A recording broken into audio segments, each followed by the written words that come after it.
ചങ്ങായിമാർ നിങ്ങളെ പേര് മുടിയാഴ്ചയുണ്ടോ ഇനി കല്യാണ്ടോ അതല്ല സൽക്കാരുണ്ടോ ആവശ്യങ്ങൾ എന്തായിക്കോട്ടെ പോത്തുമാണ് നിങ്ങൾക്ക് അങ്ങോട്ട് പോകുന്നോളി നമ്മളെ കാർപ്പിക്കുന്ന വലക്കണ്ടി റോഡിൽ ഒരു 100 മീറ്റർ കൊണ്ട് പോന്നാൽ പെരിങ്കല്ലൂർ ആട് ഫാമിൽ കേട്ടോ. അപ്പൊ നിങ്ങൾ വിചാരിച്ചു നമുക്ക് പറ്റിയ മുതലൊക്കെ ഉണ്ടോ, നിങ്ങൾക്ക് എത്ര കിലോനെ ഇറച്ചി വേണ്ടി അതിന് പറ്റിയ പോത്തൊക്കെ പറഞ്ഞിട്ട് കേട്ടോ.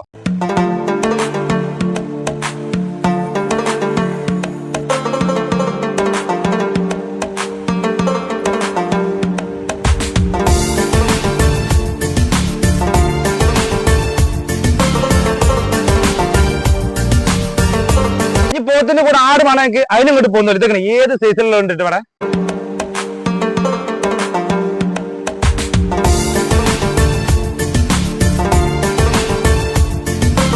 അപ്പൊ നിങ്ങൾ കണ്ടില്ലേ, നിങ്ങൾക്ക് പോത്താണോ ആടാണോ മാണ്ടി ഏതാണെങ്കിലും ഇങ്ങോട്ട് പോന്നോളിട്ടോ. അപ്പൊ ലൊക്കേഷൻ മറക്കണ്ട, നമ്മളെ കാർപ്പിക്കുന്ന വലക്കണ്ടി റോഡിന് ഒരു 100 മീറ്റർ ഇങ്ങോട്ട് വന്നാൽ ഇതൊക്കെ പെരിങ്കല്ലൂർ ആട് ഫാം. അപ്പോളേ കൂടുതൽ വിവരങ്ങൾക്ക് ഈ താഴെ നമ്പറിലെ കോൺടാക്ട് ചെയ്താൽ മതി. ആടാണെങ്കിലും പോത്താണെങ്കിലും ഇങ്ങോട്ട് വന്നോളി, സാധനം ഇവിടെ സെറ്റാണ്.